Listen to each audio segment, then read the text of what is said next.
दोस्तों, study mode में आपका स्वागत है।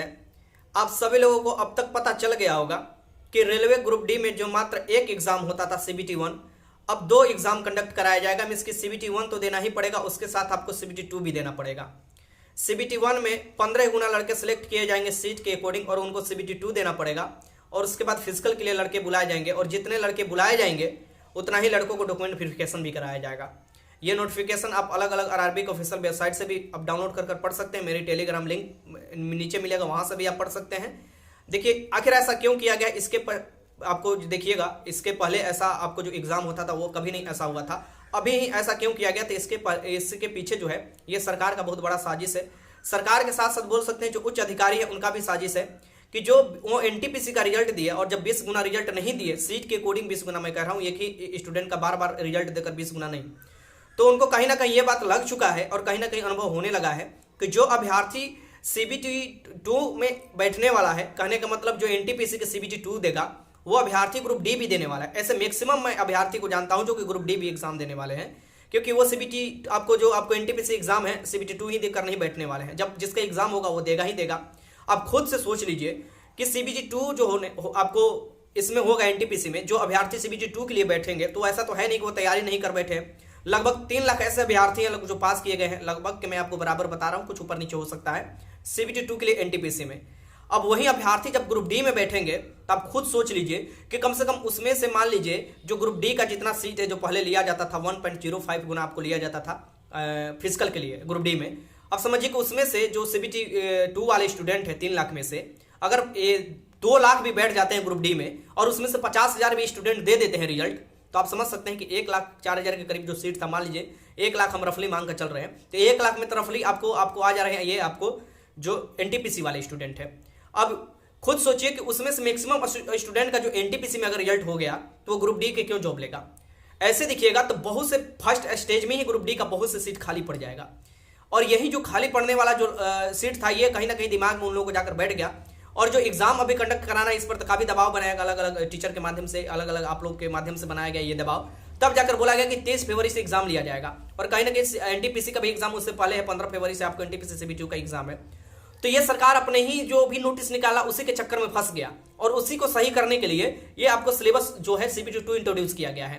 क्योंकि मान लीजिए कि 15 गुना जो रिजल्ट दिया जाएगा, मान लीजिए 15 लाख लोगों को आपको सीबीटी 2 के लिए सिलेक्ट किया जाएगा, तब तक आप देखिएगा जब तक इसका सीबीटी 2 होगा, जब ग्रुप डी का आपको देखिएगा सीबीटी 2 होगा, तब तक एनटीपीसी का अलग अलग जोन में अपना ज्वाइनिंग करा लेगा।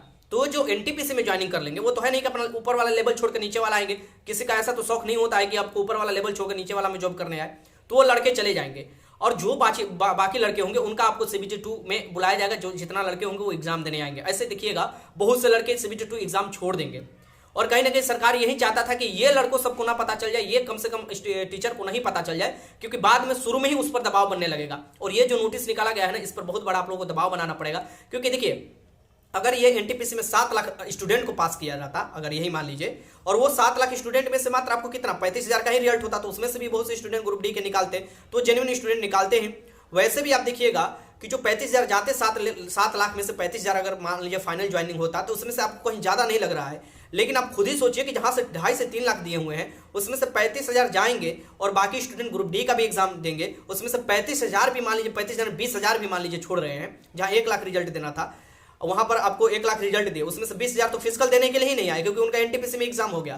तो आप 80,000 का ही फिजिकल फिर कंडक्ट कराइएगा और 80,000 में बहुत से लड़के फिजिकल में छटेंगे भी।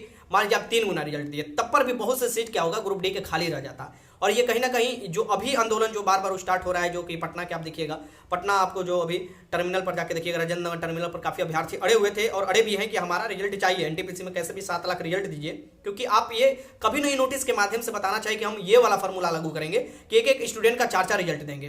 पहले भी उतना गुना रिजल्ट दिया जाता था, अब ग्रुप डी में भी वही बात लिखे कि 15 गुना हम रिजल्ट देंगे सीबीटी 2 के लिए। तो ऐसा क्यों किया जा रहा था, आप अलग अलग नोटिस के माध्यम से ये बात समझ सकते हैं।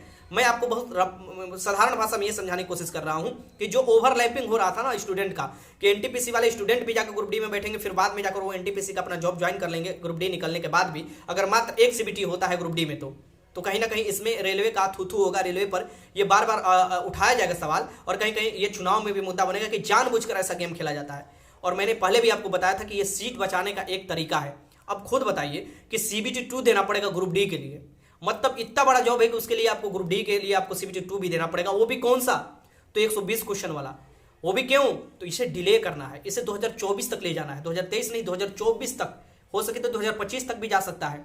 ये 2024 तक किस लिए, क्योंकि चुनाव में ये गिनाना पड़ेगा ना कि हमने इतना दिया है, 2019 में दिया था, अभी जाकर पूरा किया, और मैंने इतना भर्ती दिया है जो कि कभी नहीं कोई दिया गया था, 10 साल में इतना नहीं दिया गया था, फलना ढिकना जो भी गिनाया जाएगा। तो ये अब पूरा दिया भी नहीं जाएगा, सीट भी खाली रह जाएगा। ये बस दिखाने की कोशिश किया जाएगा कि लड़के तो थे ही नहीं, लड़के उतना नहीं थी, जेन्युइन सीट खाली रह गया, लड़के तो मिले ही नहीं, और यही काम किया जा रहा है। इसका डट कर विरोध होना चाहिए। और ये जो नोटिस जारी किया गया सीबीटी 2 के लिए, हम तो इसका कतई समर्थन नहीं करते, क्योंकि सीबीटी 1 बढ़िया होता था। मान लीजिए 1 ही लाख स्टूडेंट लेना है, आप लीजिए ना जी, आप दुगना कर दीजिए, तिगना कर दीजिए, 4 गुना कर दीजिए, 15 गुना कर आप सीबीटी 2 ले रहे हैं। ये कौन सा तरीका हुआ, बस ये ठगी की जा रही है और कुछ नहीं। आप एक एग्जाम लड़का देने जाता, अच्छे से एग्जाम की तैयारी करता, अब 2 एग्जाम देने जाएगा, 2 बार उसका पैसा लगेगा, कहां से आएगा, रेलवे का बाप देगा पैसा। आपको जो जाता है लड़का एग्जाम देने, कहीं जाने रुकना पड़ता है, इतना दूर दूर तक सेंटर देता है, आखिर वो पैसा किस कौन देगा। आप इतना डिले कर रहे हैं, हमको जॉब अभी चाहिए, हमको सीबीटी 1 देकर जॉब लेना है। लड़का सब ये सोच रहा है कि हमारा 2022 में जॉब हो जाएगा, हमारा शादी हो जाएगा, हमारा बाल बच्चा हो जाएगा, हमारा भी फैमिली है। आप 30 मिनट तक पंजाब में रुक जाते हैं तो आपको खतरा नजर आ जा रहा है। यहाँ पर पूरा भविष्य के सवाल है, पूरा खतरा भविष्य दिखाई दे रहा है कि हमको तो जॉब भी नहीं मिल रहा है सरकारी। और ये जो प्रक्रिया अपनाया जा रहा है ना, डिले करते जाए, डिले कि ज्यादा से ज्यादा रेलवे को प्राइवेटाइज कर दिया जाए। और फिर रेलवे में कौन जाता है, मैं आपको जेन्युइन बात बता दूं, रेलवे में 3 स्टेट के सबसे ज्यादा अभ्यर्थी है। कोई भी रेलवे का आपको भर्ती निकाल कर देख लीजिए, एक राजस्थान मिलेंगे और एक आपको यूपी के मिलेंगे और एक बिहार के, सबसे ज्यादा बिहार के अभ्यर्थी मिलते हैं, फिर यूपी का, फिर राजस्थान का। और यही आपको जो कंपटीशन में टफ जो आपको फाइट देते हैं, यही फाइट भी देते हैं, क्योंकि यहाँ पर देखिएगा फैक्ट्री जो अब कहीं नहीं है। जैसे ज्यादा राजस्थान में भी देख लीजिए, बिहार में भी देख लीजिए, फैक्ट्री नहीं है, तो लड़के क्या करें, सरकार के ही तो वैसा कर रहे हैं काम, तभी तो लड़के सरकारी एग्जाम की तैयारी कर रहे हैं। वरना अगर बगल में फैक्ट्री रहता तो काहे के लिए हम दूर जाकर सरकारी एग्जाम की तैयारी करते, अपना फैक्ट्री में हम जॉब करते, जितना पैसा मिलता है उतना में घर चलाते हैं। लेकिन यहाँ तो पूरा भविष्य पे ही खतरा नजर आ रहा है। अगर जब भविष्य पर खतरा नजर आता है ना, और जब भविष्य के बारे में लोग सोचना बंद कर देता है ना, तो वही आंदोलन का रूप होता है। और लड़कों को भड़काइए मत, सरकार भड़का रहा है, और लड़के भड़क जाएंगे तो फिर दिक्कत हो जाएगा।